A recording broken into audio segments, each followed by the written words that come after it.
नमस्कार मित्रांनो, good morning. आज आपण आलोय एका सुशिक्षित अशा BSc ॲग्रीची डिग्री प्राप्त केलेल्या संजय पालेकर, गाव कापशेवाडे. आणि सुशिक्षित मुलं जर BSc ॲग्री सारखं शिक्षण घेऊन शेती क्षेत्रामध्ये जर काम करत असली तर माझ्यासारख्या शेतकऱ्याचं काम आहे त्याला प्रोत्साहित करणं किंवा त्याची शेती बघणं.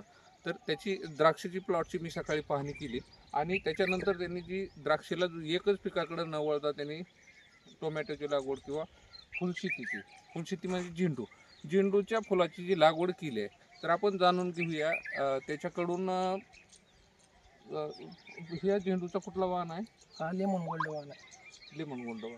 तर मित्रांनो त्यांनी जी ही केली मुलांनी, ती तरुण मुलांनी ती जे लाईनिंग बघा किंवा त्याचं जी कामाची पद्धत आहे ती एकदम ॲप्युरेट करेक्ट असं.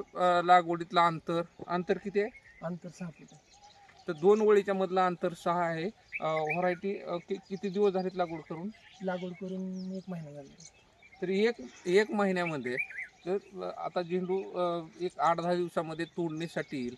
आणि सुशिक्षित तरुणांनी जर शेतीकडे वळून, आता याच्याकडं साधारण 4 एकर द्राक्षाची बाग आहे आणि ती इतकी उत्तम ठेवण त्याने केली आहे की अगदी प्रत्येक घड त्याने अपडेट्स समांतर अंतरात कॅनॉपी मॅनेजमेंट त्याचं फार उत्तम आहे. आणि प्रत्येक घडाला कसं सूर्यप्रकाशाने हवा खिळती राहील ही त्याच्याकडून अगदी शेतकऱ्यांनी शिकण्यासारखं घेण्यासारखं आहे.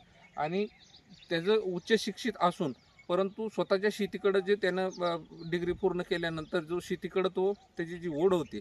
आमच्या गावामध्ये तसं पाहिलं तर द्राक्षाची प्रचंड मोठ्या प्रमाणामध्ये लागवड आहे. आणि अलीकडल्या काळामध्ये द्राक्ष शेतीकडं एक आशेनं बघितलं जातं तरुणांनी, कारण याच्यामधून रोजगार निर्मिती होती. आणि त्याचबरोबर ह्या तरुणांनी जर लक्ष दिलं तर काय होऊ शकतं ते संजूकडं बघितल्यानंतर आपल्याला एकदम असं त्याचं अभिनंदन करावं असं केल्याशिवाय राहत नाही मित्रांनो.